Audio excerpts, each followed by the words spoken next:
y'all think, man? You know, if you get pulled over nowadays in 2017, like, what's your thoughts? What's on your mind if you getting pulled over? One, for real, when you dealing with authority, bro, they already in fear. Yeah. You know what I'm saying? So now, because there's just so much going on, you really, one, gotta have your paperwork together, two, and your attitude. You can't be talking crazy to them either. You know what I'm saying? Let them do their job. Yeah, it's a lot of bad cops out here, but there's a lot of bad people out here too who be messing with the police and then want to get booked all just because they shooting and killing. Yeah, but you still gotta act right yourself. I already have all my paperwork out the window like these. So he gonna see it soon before he even walk up to the car. Like, here you go, because this is what you asking for anyway, so here go everything. Right. You know, go ahead and run it and come on back. You know what I'm saying? With both of my hands out. Right. You know, because Now they like, oh, now it's the black man with the paperwork. Yo, he got his paperwork. They gonna mess with you any kind of way. Either way You know it what go. I'm saying? Because that's how it's set up. It definitely go back to like D-Lo said. We sometimes, in some cases, in many cases, we can handle it with a positive attitude and probably get a positive outcome. But it's just, I think a lot of these videos that's coming out shows that even sometimes it can just go way wrong, regardless of how we going about it. What's your take on it? Well, man, sometimes I can come with the right attitude, and sometimes I done been yanked out of a car for no reason. Wow. I done been racially profiled. You want to tell the story? Well, you know what I'm saying, in Detroit, you know what I'm saying, with the police, usually they come looking for guns and drugs. No questions asked. They're like, oh, you got guns and drugs? No questions asked.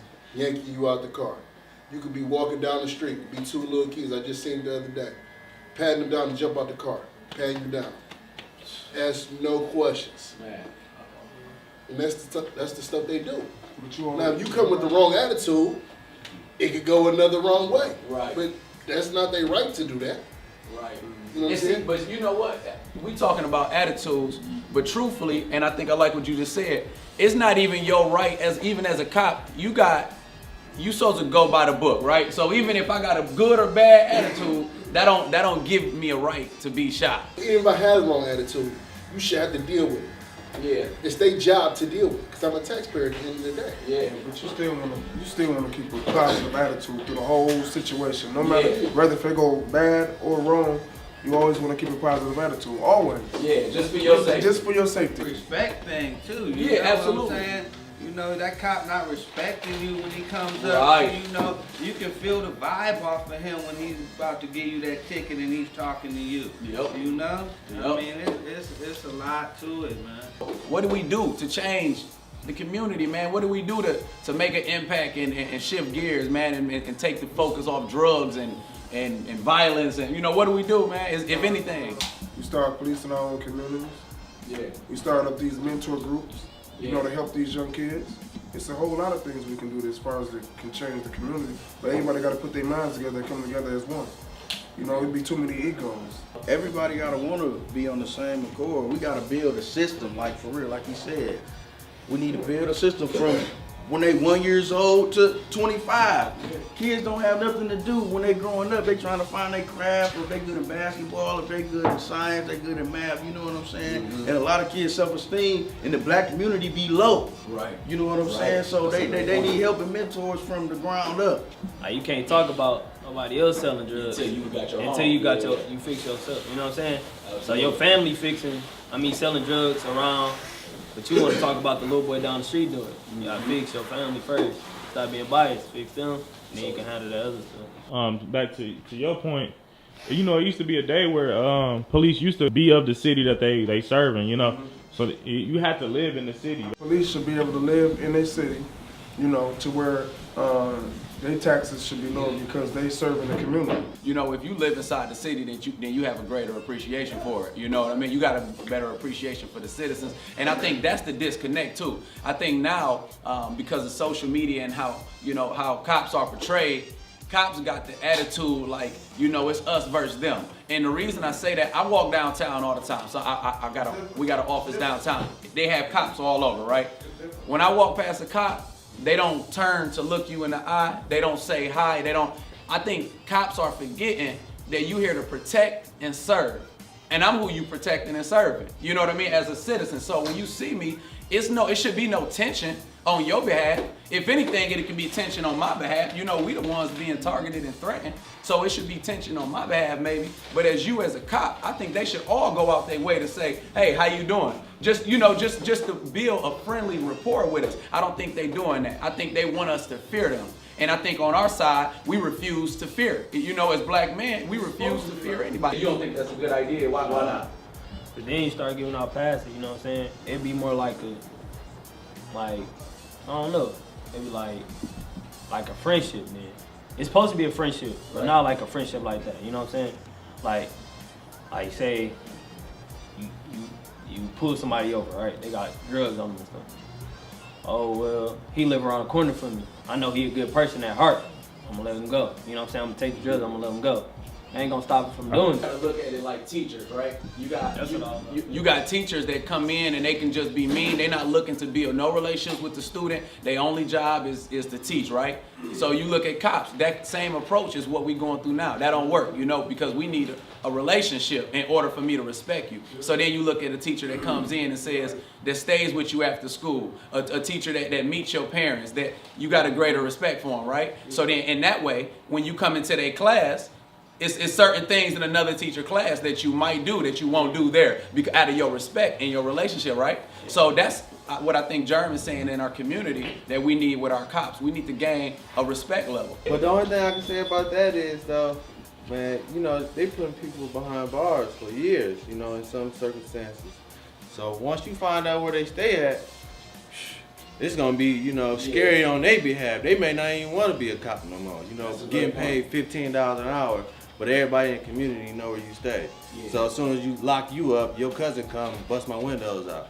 So you know, they may have a family too. Sometimes I do need a cop to, you know, to police the neighborhood because I know it's some bad and evil people. However, I also know it's that same amount of good people in this neighborhood, and I know that two black guys, you know, just because they in hoop shorts and flip flops and in a red shirt, that don't mean they up to no good. You don't say, you know, our black leaders not teaching us enough, you know, so. Yeah. A lot of the black leaders are killed. Yeah, they scared. Right, exactly. That's But the so thing. what though? You sacrifice for your people.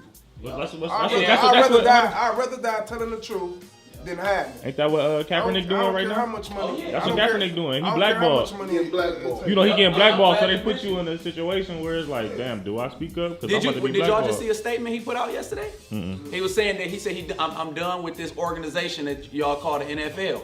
He said, you know, he said all I'm doing is standing, and I will continue to stand for the oppression of my people. You know, and he was like, they don't support that. You know, like you said, they blackballing them for standing for something. But you look at history, every black man that ever stood for anything was a target. What y'all teaching y'all kids? What growing up in this world right now? It's crazy. We done spoke about all of it. What type of things, man, are you instilling in your kid to deal with this world? Teaching my son how to be a leader, not be a follower. Like, why you want to go follow around somebody else all the time? Right. You know what I'm saying? So I'm teaching my son, just be your own man. You don't have to go follow nobody because it's cool or this, that, and follow the fad and all this, that, and that in the circle. So, you know what I'm saying? I'm just telling him to focus on school, you know, just stay away from the girls all the time. Just keep his head in the books. That'll come. Yeah, absolutely. Awesome advice. Yeah, for sure. I've been trying to teach my dad, man, for real, like, 'cause he been getting in trouble a little bit, like, Yeah. I'm trying to stop him now. Right. You know what I'm saying? If I don't stop him now, it's gonna get worse later. And he only 7 years old. Man. You know what I'm saying? You know Right what? off my daughter.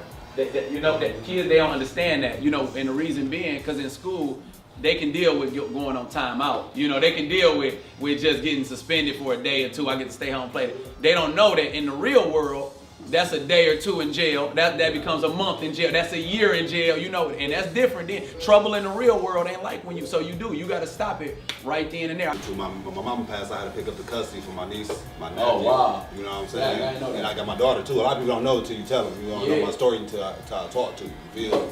I got my niece, my nephew, and my daughter. You know what I'm saying? So I've been working and making sure they were straight. As long as there's food on the table, that's how I was raised. As long as there's food on the table, roof over our head, we straight. What I like what you were saying, Pope, is I think when the cops, when they pull us over or when they see us walking or whatever, they don't know our stories, right? So, you know, as a cop, if they understood that, dang, I'm about to, here I go, profiling this black man, and he raising this same black man that I'm about to throw on his face on the cart, or I'm about to shoot him in front of his girl. He done adopted his niece and nephews, you know what I mean?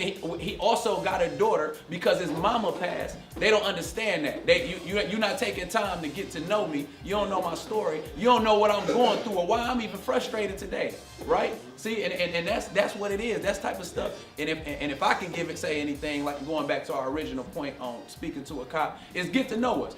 Not get to know every one of us, but get to know enough of us so that you got a different perspective, you know?